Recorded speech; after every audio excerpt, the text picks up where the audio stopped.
자, 오늘 말씀은 요한복음 4장 1절부터 26절까지의 말씀입니다. 원래는 이제 42절까지가 원래 오늘 본문 말씀인데 짧게 26절까지 같이 나눴습니다. 자, 지난주에는 우리 교회 5주년 특별 예배로서 어떤 말씀을 나눴습니까? 지난주 말씀 영지주의라는 제목으로 말씀 나눴습니다. 자, 영지주의는 간단히 설명해서 이런 겁니다.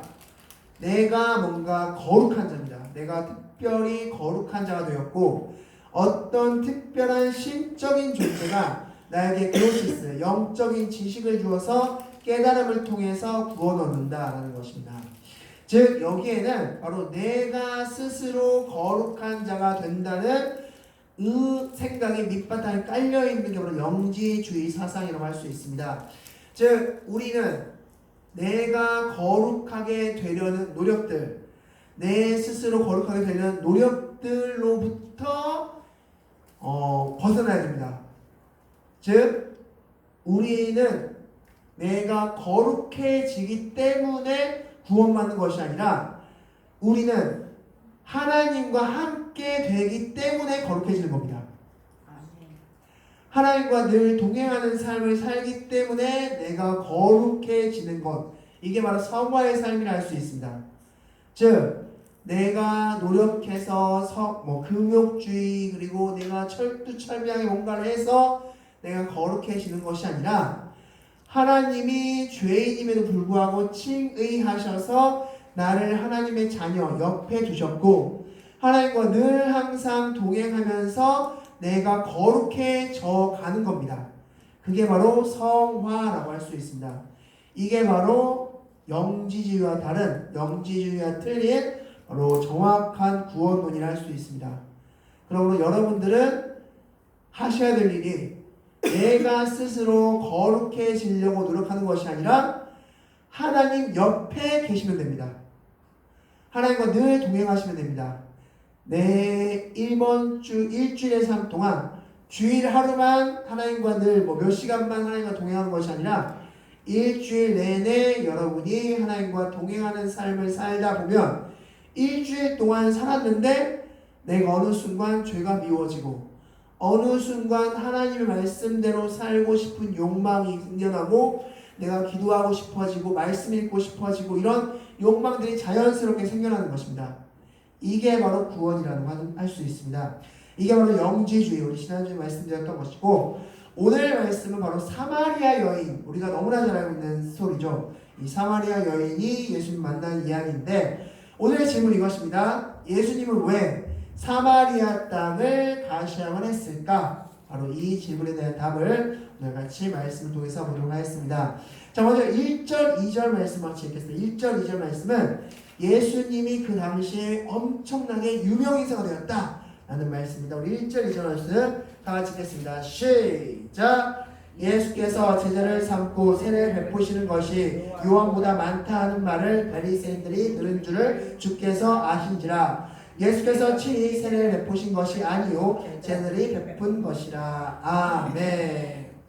자, 3장 22절 말씀 보면 예수님의 제자들이 세례를 베풀었다라고 말씀하고 있습니다. 물론 3장 22절에서는 예수님이 베푼 것처럼 설명되었지만 4장 2절에서 보충으로 설명하고 있죠. 예수님이 베푼 것이 아니라 세례를 제자들이 베풀었다라고 말씀하고 있습니다. 자, 제자들이 세례를 베풀었는데 지난번에 말씀드렸죠. 이때 한 가지 논쟁이 생겼습니다. 변론이 생겼는데 어떤 변론이냐? 세례 요한의 제자들이 이렇게 세례 요한에게 이렇게 묻습니다. 사람들이 말하기를 예수님의 제자의 세례가 더 능력 있고 더 파워 있다고 말하던데 선생님, 우리 선생님의 세례가 더 능력 있는 거 맞죠? 라고 변론을 하였습니다. 그렇게 질문을 하였고 사람들 사이에서 변론이 생겼습니다. 야, 세례 요한의 세례보다 예수님의 제자가 세례가 더 세대. 우리 예수님 제자한테 세례 받자. 라는 분위기가 막 생겨나기 시작했습니다. 그래서 사람들이 세례 요한에게 가는 것이 아니라 예수님께 막 가는 것입니다. 예수님의 제자들에게 막 가는 것입니다. 막 예수님의 제자들에게 막 세례를 받는 것입니다. 이런 분위기가 생겼다는 것입니다. 그런데 오늘 1절 말씀 보면 이런 분위기를 누가 알았다고 말씀하고 있습니까? 바리새인들이 알았다라고 말씀하고 있습니다. 바리새인들이 왜 알았다는 것이 중요하냐라는 것은 이 바리새인들이 세례 요한에게도 한번 질문을 한 적이 있죠. 바로 요한복음 1장 19절 말씀 보면 바리새인들이 자신들의 제자들을 보내면서 이렇게 묻게끔 합니다. 너 누군데 세례를 베푸느냐? 너 누군데 세례를 베푸느냐? 여기서 너 무슨 자격으로 이렇게 세례를 베풀어? 라는 질문을 세례 요한에게 하게끔 합니다. 세례 요한이 나는 물로 세례를 베풀거니와 내 뒤에 오시는 분은 성령과 불로 세례를 베푼다 라고 답하면서 예수님을 높이면서 예수님을 소개하는 그런 장면이 있습니다. 즉 이 바리새인들은 이 세례 요한이 눈의 가시와 같은 존재였습니다.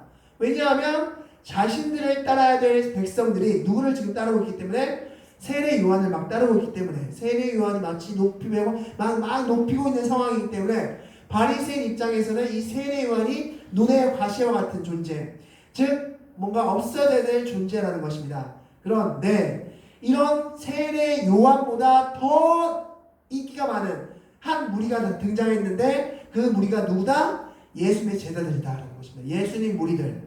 그 예수 무리들이 세례 요한보다 더 인기가 많아진 걸 바리새인들이 알았다는 것입니다. 그렇다면 이 바리새인들은 세례 요한도 없어져야 될 존재인데 그보다 더 시급하게 없어져야 될 존재가 누구다? 예수님의 무리들이다라는 것입니다. 지금 이걸 1절, 2절에 설명해 주고 있습니다. 이때부터 바리새인들, 종교 지도자들은 이 예수라는 이 무리들을 어떻게 하면 없앨 것인가를 생각하였고 그것이 후에 예수님이 십자가에 못 박히는 결정적인 이유가 되었다라고 말씀할 수 있습니다. 자, 그런 상황에서 이제 3절, 4절 말씀인데 우리 먼저 3절 말씀 다 같이 읽겠습니다. 시작! 유대를 떠나사 다시 갈릴리로 가실세. 아멘. 자, 유대를 떠나사 다시 갈릴리로 가실세라고 말씀하고 있습니다. 자, 먼저 지도를 보겠습니다. 지도를 보면 자, 밑에 지역이 유대 지역입니다. 그리고 위에 지역이 갈릴리 지역이고 그 중간에 사마리아라는 지역이 있는 겁니다. 자, 이 유대 지역에서 이제 세례를 보고 있습니다. 이 세례를 막 베풀고 있다가 이제 갈릴리라는 지역으로 가신다고 말씀하고 있는데 오늘 본문 자세히 보시면 다시 갈릴리로 가실세라고 말씀하셨어요. 다시 갈릴리. 왜 다시라는 표현을 썼을까요? 왜 다시 갈릴리로 가실세라고 표현했을까요? 자, 이유는 바로 요한복음 2장 말씀이죠. 요한복음 2장 어떤 사건입니까? 바로 가나의 혼인잔치. 예수님께서 물로 포도주를 만들었던 바로 그 사건이 있었던 지역이 바로 갈릴리 가나라는 지역입니다. 바로 그것을 염두에 두고 다시라는 말씀을 쓴 겁니다. 즉 그래서 54절 말씀 보면 이제 예수님께서 사마리아를 통과하셔서 갈릴리로 가시는데 그 갈릴리에서 모든 사건이 해결된 뒤에 요한은 이것을 어떻게 표현하냐? 54절에서 두 번째 표적이 있었다라고 말씀하고 있습니다. 즉 예수님 갈릴리 가면서 두 번째 표적을 행하신 것이다 라고 말씀하셨습니다. 그래서 다시 갈릴리로 간다라고 성경은 굳이 언급한 것입니다. 자, 그런데 이제 중요한 4절 말씀입니다. 오늘 본문에서 가장 핵심적인 말씀이 4절 말씀입니다. 이 4절 말씀 다 같이 한번 읽겠습니다. 시작! 사마리아를 통과해야 하겠는지라. 아멘. 자, 왜 성경은 사마리아를 통과하는 것을 왜 이렇게 강조적으로 말씀하고 있을까? 자, 9절 말씀을 통해서 보겠습니다. 우리 9절 말씀 읽겠습니다. 시작! 사마리아 여자가 이르되 당신은 유대인으로서 어찌하여 사마리아 여자인 나에게 물을 달라 하나이까 하니 이는 유대인이 사마리아인과 상종하지 아니함이로라. 아멘. 자, 유대인과 사마리아인은 상종하지 않았다 말씀하고 있는데 왜 상종하지 않았습니까? 자, 이것은 열왕기 하 말씀을 통해서 볼 수 있습니다. 이 당시에 북이스라엘이라는 나라가 있었는데 북이스라엘 나라가 아수르라는 나라에 멸망당합니다. 그런데 멸망당할 때 이 아수르라는 나라에서는 한 가지 정책을 사용했습니다. 민족 말살 정책을 사용했는데 그 정책이 무엇이냐면 강제 이주 정책이었습니다. 마치 우리나라에서도 역시 강제로 우리나라 사람을 다른 나라로 이주시키는 경우도 있고 또한 창씨 개명을 하는 경우도 있고 이걸 통해서 민족 말살 정책을 일본이 우리나라를 통해서 했던 것처럼 아수르한 나라도 동일합니다. 아수르한 나라도 그 아수르한 나라가 강대국이었을 때 자신들이 지배한 나라 그 속국들의 백성들을 강제로 이주시켰습니다. 이때 북이스라엘의 수도였던 사마리아 북이스라엘을 점령한 다음에 북이스라엘의 수도였던 사마리아에 강제로 자신들이 정복한 나라들의 사람들 즉 이방인들을 사마리아에 강제 이주시켰습니다. 그럼으로써 사마리아에 있던 유대인들과 나머지 이방인들과 결혼하게끔 했습니다. 혼인하게끔 해서 그래서 민족의 정체성을 완전히 멸살시키려는 정책을 아수르에서 펼쳤습니다. 그래서 이 사마리아라는 지역은 이 이후에 바로 이방인들과 유대인들이 같이 묶여 사는 그리고 그들끼리 같이 결혼해서 혼혈을 탄생시키는 그런 민족이 되었던 그런 나라가 되었던 그런 동네가 되었던 것입니다. 바로 이 역사를 가지고 있었기 때문에 유대인들로 하여금 이 사마리아라는 동네는 자기 민족이라고 인정하지 않았던 겁니다. 너희들은 우리 민족이 아니야. 너희들은 이방인이야. 라면서 사마리아인을 인정하지 않았고 그래서 이 유대 땅에서 갈릴리 지역으로 갈 때 이 사마리아를 통과하지 않고 우회해서 돌아갔고 사마리아인과는 상종하지도 않았습니다. 왜냐하면 이방인으로 취급했기 때문에. 그래서 이렇게 사마리아 여인이 유대인인 예수란 남자가 말을 거는 것을 의아하게 생각했던 것입니다. 이러한 역사적인 사실이 있었습니다. 그런데 오늘 본문 4절 말씀 보면 예수님께서는 이 사마리아를 통과하셨다라고 말씀하고 있습니다. 그렇다면 왜 예수님께서는 이 사마리아 지역 다른 유대인들은 절대적으로 통과하지 않으려고 한 이 사마리아를 통과하려고 하셨을까에 대한 질문을 같이 나눠보도록 하겠습니다. 자, 다시 한번 4절 말씀 다시 한번 읽도록하겠습니다. 다시 읽겠습니다. 시작. 사마리아를 통과하여야 하겠는지라. 아멘. 자, 오늘 본문 말씀을 딱 읽어보면 반드시 이 사마리아를 통과해야만 한다는 뭔가 당위성이 느껴집니다. 사마리아를 통과하여야 하겠는지라 라고 말씀하고 있죠. 그런데 이 사마리아를 통과해야 하는 반드시 통과해야 되는 이유는 사실 없었습니다. 자, 물론 이 유대 땅에서 갈릴리 지역으로 갈 때 사마리아를 무조건 우회해서 간 것은 아닙니다. 필요에 의해서 사마리아를 통과하는 경우도 물론 있었습니다. 그런데 예수님의 이 경우는 그것에 해당되지 않는다라는 것을 말씀을 드릴 수 있습니다. 첫 번째, 예수님은 반드시 이 사마리아 땅을 통과해야만 했을까? 아니다라고 말씀할 수 있습니다. 우리 40절 말씀입니다. 40절. 자, 4장 40절 말씀. 우리 다 같이 한번 읽겠습니다. 4장 40절입니다. 시작. 사마리아인들이 예수께 와서 자기들과 함께 유하시기를 청하니 거기서 이틀을 유하시매. 아멘. 자, 예수님께서 사마리아에 며칠 있으셨다 말씀하셨습니까? 이틀 동안 계셨다. 자, 많은 유대인들이 사마리아를 우회해 갔지만 예외적으로 사마리아를 통과하는 경우도 있었는데 그 경우가 어떤 경우냐? 급한 경우. 우회해서 가면 당연히 시간이 더 걸렸겠죠. 급하게 이 갈릴리 지역, 유대 지역에서 갈릴리 지역에서 유대 지역으로 뭔가 가야 될 때 급하게 가야 되는 경우라면 사마리아를 통과하는 경우도 있었습니다. 그런데 예수님은 며칠 동안 사마리아에 머무셨다? 이틀을 머무셨다. 그렇다면 예수님은 급박한 경우였다? 아니다라는 것입니다. 뭔가 이 갈릴리 지역으로 가는 급박한 경우라면 이해할 수 있습니다. 아, 예수님이 급하셨기 때문에 어쩔 수 없이 사마리아를 통과하셨구나 라고 생각할 수 있습니다. 그런데 급한 경우가 아니었다라고 성경은 기록하고 있습니다. 예수님은 급해서 사마리아에 간 게 아니야 라고 말씀하는 겁니다. 두 번째, 46절 말씀 같이 읽겠습니다. 46절입니다. 자, 예수님이 사마리아를 반드시 통과해야만 했을까? 우리 46절 말씀 다 같이 읽겠습니다. 시작! 예수께서 다시 갈릴리 가나에 이르시니 전에 물로 포도주를 만드신 곳이라. 왕이 신하가 있어 그의 아들이 가버나움에서 병들었더니. 아멘. 자, 예수님이 사마리아를 통과하신 이후 있었던 일인데 우리 다음 주에 말씀드리겠습니다. 어떤 일이냐? 간단히 말해서 왕의 신하의 아들이 병이 들었습니다.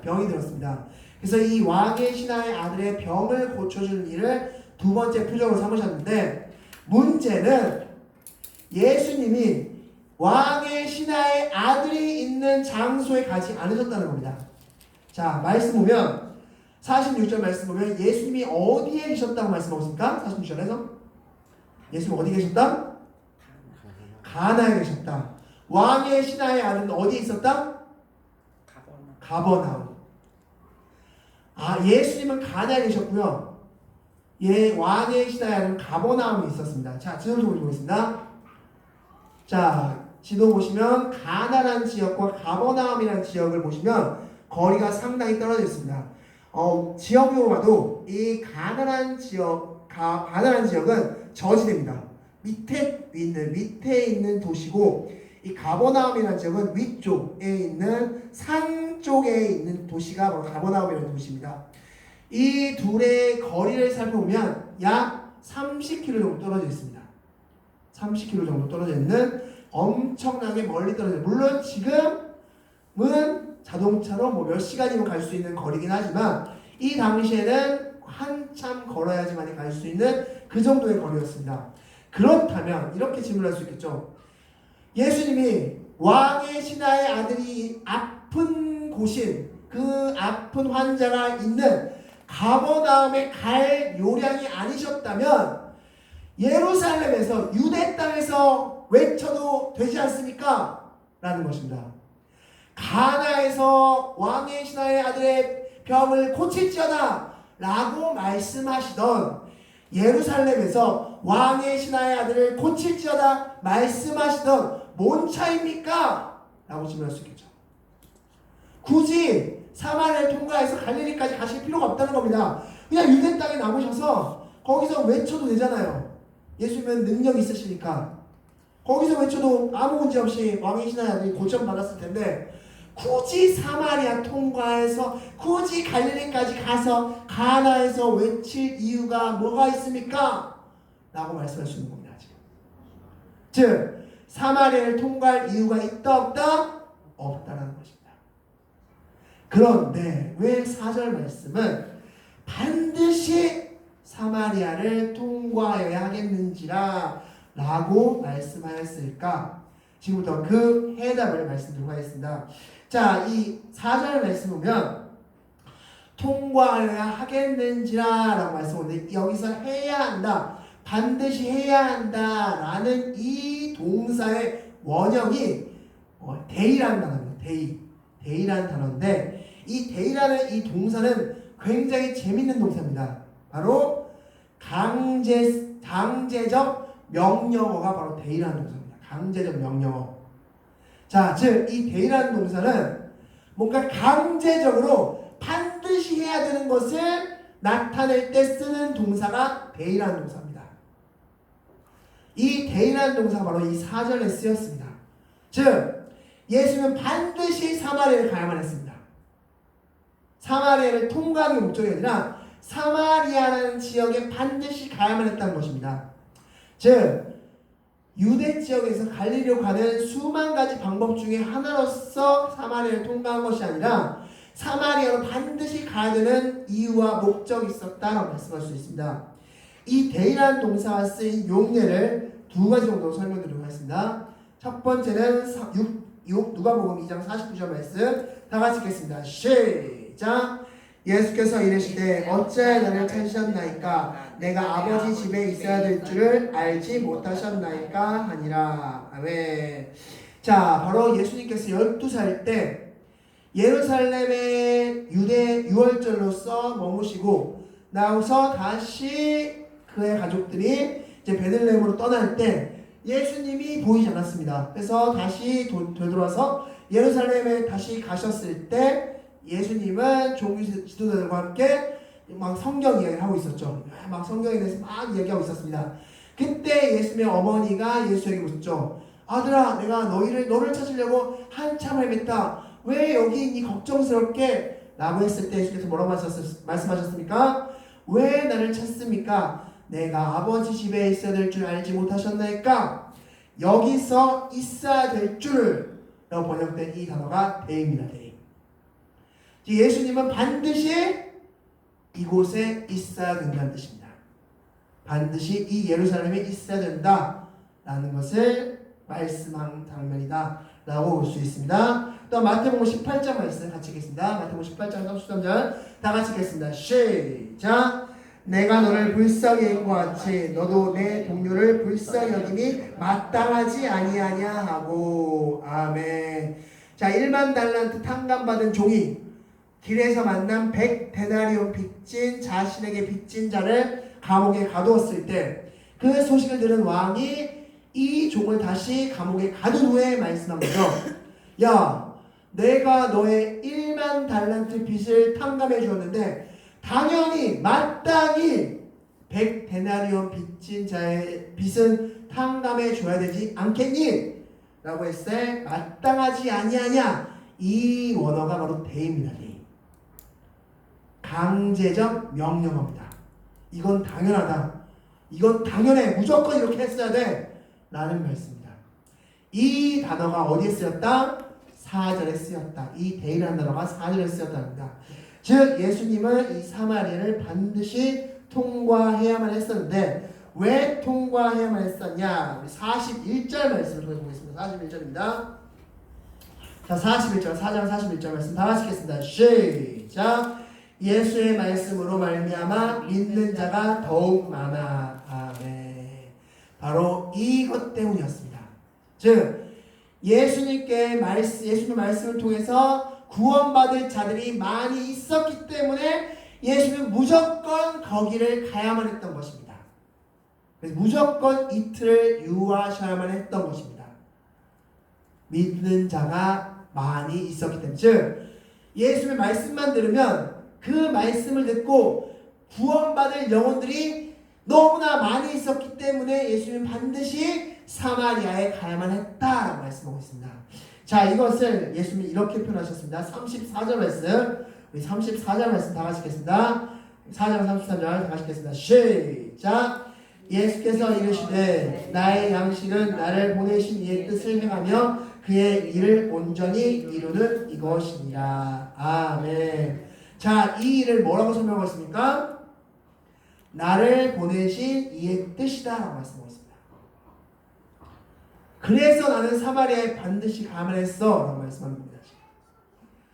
예수님은 영혼을 구원하기 위해 오셨고 사마리아 땅이라는 곳에 많은 구원받을 영혼이 있었기 때문에 나는 그 일을 해야만 했었기 때문에 사마리아 땅에 반드시 가야만 했다 라고 말씀하고 있습니다.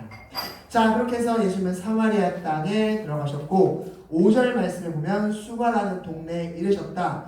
자, 그리고 나서 이제 7절 말씀을 예수님께서 한 사마리아인에게 말을 겁니다. 우리 7절 말씀 다 같이 읽겠습니다. 시작. 사마리아 여자 한 사람이 물을 기르러 왔음에 예수께서 물을 좀 달라 하시니. 아멘. 자, 질문드립니다. 예수님께서 왜 사마리아 여인에게 물을 좀 달라라고 말씀하셨을까요? 물론 목마름도 있었겠죠. 하지만 더 큰 이유는 10절 말씀이 있습니다. 우리 10절 말씀 다 같이 읽겠습니다. 시작. 예수께서 대답하여 이르시되 내가 만일 하나님의 선물과 또 내게 물을 좀 달라 하는 이가 누구인 줄 알았더라면 내가 그에게 구하였을 것이요 그가 생수를 내게 주었으리라. 아멘. 즉 이 물을 좀 달라라는 이 말씀은 정말 물 필요해서 라기보다는 내가 누군 줄 아니? 라는 질문이었습니다. 예수님께서는 지금 질문하고 있는 겁니다. 사마리아인아, 지금 너에게 말을 걸고 있는 내가 누군 줄 아니? 나는 너가 꼭 필요한, 너가 꼭 알아야 될, 너가 꼭 네 곁에 있어야 될 바로 그 메시아다라는 걸 말씀하고 있는 겁니다. 지금. 예수님께서는 바로 사마리아인에게 자신이 메시아인 것을 드러내기 위해서 이렇게 물을 좀 달라라는 말씀으로써 말씀을 건네셨고, 이 말씀을 듣고 사마리아 여인이 자신의 갈급함을 질문하죠. 그것이 바로 20절 말씀입니다. 우리 20절 말씀 나가시겠습니다. 시작. 우리 조상들은 이 산에서 예배하였는데 당신들의 말은 예배할 곳이 예루살렘에 있다 하더이다. 아멘. 즉 이 여인은 친정 예배를 드리고 싶은데, 하나님께 진정으로 예배를 올리고 싶은데 어떻게 해야 진정 예배를 올릴 수 있습니까? 라고 자신의 목마름을 이야기하였고, 예수님께서는 이렇게 답변하셨습니다. 26절 말씀 다 같이 읽겠습니다. 26절입니다. 오늘 마지막 절이죠. 다 같이 읽겠습니다. 26절 읽겠습니다. 시작. 예수께서 이르시되 내가 말하는 내가 그라 하시니라. 아멘. 내가 바로 메시아다라고 말씀해 주십니다. 예수님의 답변, 어떻게 예배해야 됩니까? 라는 질문에 대한 답변이 내가 메시아다라고 말씀합니다. 즉 너의 영적 목마름을 해결해 줄 바로 그 존재가 바로 나다라고 말씀해 주는 겁니다. 우리의 영적 목마름, 아무리 채워도 채워지지 않는 그 영적 목마름에 대한 답은 예수님이 구원자다라는 것입니다. 예수님이 구원자다. 내 영적 목마름을 채울 수 있는 분은 오직 예수 그리스도다 라고 말씀해 주고 있는 겁니다. 여러분들 중에서도 내 영적 목마름, 아무리 하나님 아무리 채우려고 해도, 아무리 가지려고 해도, 아무리 해도 이 목마름, 이 갈급함은 해결되지 않습니다. 어떻게 하면 됩니까? 라고 했을 때 예수님은 동일하게 말씀하실 겁니다. 내가 메시아다. 내가 구원자다. 바로 나에게 오는 것, 영원히 목마르지 않는 생수와 같은 나에게 오는 것만이 너의 영적 목마름을 채울 수 있다라고 말씀하십니다. 여러분 중에서도 내 갈급함, 아무리 채우려고 해도, 세상 것으로 아무리 채우려고 해도 채워지지 않는 영적 목마름이 존재한다면 예수님에게 찾아가시기 바랍니다. 아멘. 예수님에게 찾아가야지만이 그 영적 목마름은 해결할 수 있다는 것을 기억하시기 바라겠습니다. 아멘. 자, 그리고 나서 그렇게 한 다음에 28절 9절 말씀에 사마리아인은 이렇게 반응합니다. 우리 28절 29절 말씀 다 같이 읽겠습니다. 시작. 여자가 물동이를 버려두고 동네로 들어가서 사람들에게 이르되 내가 행한 모든 일을 내게 말하는 사람이 와서 보라. 이는 그리스도가 아니냐 하니. 아멘. 자, 이 여인은 정확히 알았습니다. 예수님이 곧 구원자다. 예수님이 그리스도야. 이 사람이 그리스도야. 라면서 예수님을 소개하였고, 많은 사람들이 그 목말랐던 영적 갈급함을 가지고 있었던 수많은 사람들이 그 여인 앞에 왔고, 이틀 동안 예수님의 말씀을 들으면서 그 목마름을 해결받았습니다. 그게 바로 오늘의 이야기입니다. 여러분 중에서도 그런 목마름을 가지고 계시다면 여러분 예수님께로 오시는 여러분들이 되시기 바라겠습니다. 자, 말씀 정리하겠습니다. 4절 말씀, 사마리아를 통과하여야 하겠는지라. 이것은 바로 예수님을 반드시 필요한 사람들이 사마리아 땅에 있었음을 말씀하고 있고, 그 예수가 메시아 구원자라는 것을 알았을 때 그들의 목마름이 해결받았음을 기억하시기 바라겠습니다. 우리의 모든 문제, 모든 갈급함, 그 모든 것의 답은 예수가 구원자다, 예수가 메시아다 라는 것에 귀결된다는 사실을 기억하시면서, 나는 정말로 예수가 구원자이고 예수가 메시아라는 사실을 정말 진심으로 믿고 있는가? 여러분 스스로에게 질문하시고 기도하시는 여러분들이 되시기 바라겠습니다. 다 같이 기도하시겠습니다.